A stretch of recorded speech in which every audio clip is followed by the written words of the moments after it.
1월 16일 화요일 썩을 양식과 영의 양식이란 제목으로 요한복음 6장 16에서 29절의 말씀입니다.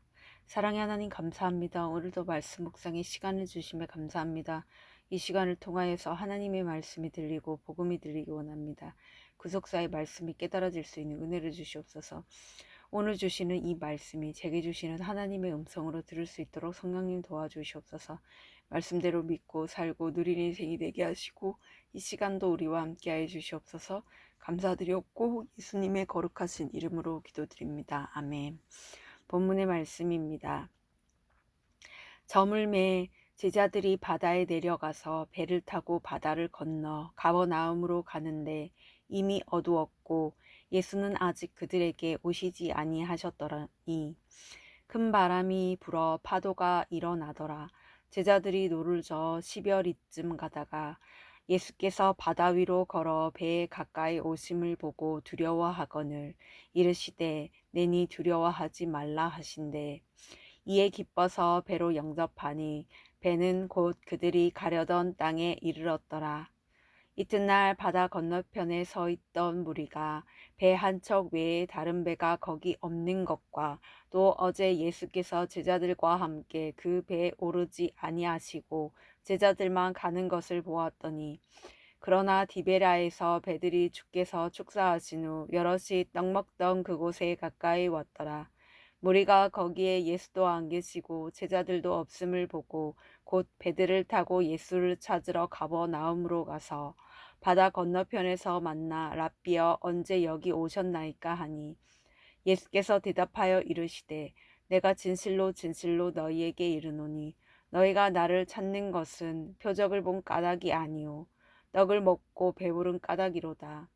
썩을 양식을 위하여 일하지 말고 영생하도록 있는 양식을 위하여 하라. 이 양식은 인자가 너희에게 주리니 인자는 아버지 하나님께서 인치신 자니라. 그들이 묻되 우리가 어떻게 하여야 하나님의 일을 하오리까? 예수께서 대답하여 이르시되 하나님께서 보내신 일을 믿는 것이 하나님의 일이니라 하시니 아멘. 도움말입니다. 가버나움은 갈릴리 바다 북서쪽에 있는 동네로 이곳 해당 부근에 베드로의 집이 있었습니다. 19절의 10여리쯤은 마가는 그들이 바다 가운데 있었다고 말합니다. 랍비는 율법에 정통한 선생을 가리키는 말이지만 본래는 종이 주인을 부르던 존칭이었습니다. 본문 요약입니다. 날이 저물어 제자들이 배를 타고 가버나움으로 가는 도중에 광풍을 만납니다. 그때 그들은 예수께서 바다 위로 걸어오심을 보고 두려워합니다. 이튿날 무리가 예수님을 찾으러 가버나움으로 갑니다. 예수님은 그들에게 썩을 양식이 아닌 영생하도록 있는 양식을 위해 일하라고 하십니다. 오늘의 중보기도입니다. 함께 기도해 주세요. 가정과 직장에 닥친 광풍 같은 사건에서도 내니 두려워하지 말라는 주님의 음성을 듣게 하옵소서. 아멘. 본문 해설입니다. 첫 번째, 배로 영접하니 16에서 21절의 내용입니다. 날이 저물어 어둠 속에서 배를 타고 가는 제자들의 모습은 그들의 영적인 어두움을 암시합니다. 제자들은 갑작스러운 광풍을 만나 그 상황을 벗어나려고 하지만 어떤 인간적인 노력에도 상황은 전혀 나아지지 않았습니다. 우리도 이 정도의 환경이 주어져야 예수님을 내 배에 모셔 영접하게 됩니다. 주님은 두려워하는 제자들에게 내니 두려워하지 말라고 하십니다. 여기서 내니라는 말은 나는 뭐뭇이다라 나는 여호와가 여기에 있다라는 뜻과 같습니다. 나 여호와가 여기 있다라는 뜻과 같습니다. 적용 질문입니다. 나는 어떤 환경 속에서 예수님을 내 배로 모셔 영접했습니까?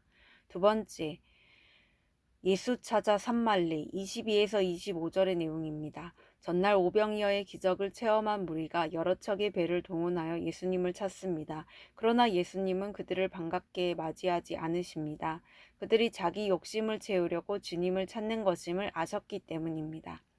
이처럼 내가 예수님을 만나고자 간절한 마음으로 찾아다니는 것 같아도 실상은 보리떡을 찾아 밤낮 헤매고 다니는 것일 수 있습니다. 나는 무엇 때문에 예수님을 따르고 있는지 생각해 봐야 합니다. 그리고 이제는 예수님을 랍비가 아닌 주님으로 찾아야 합니다. 적용 질문입니다. 나는 어떤 떡을 구하고자 예수를 찾아다닙니까? 예수님을 랍비가 아닌 주님으로 찾습니까?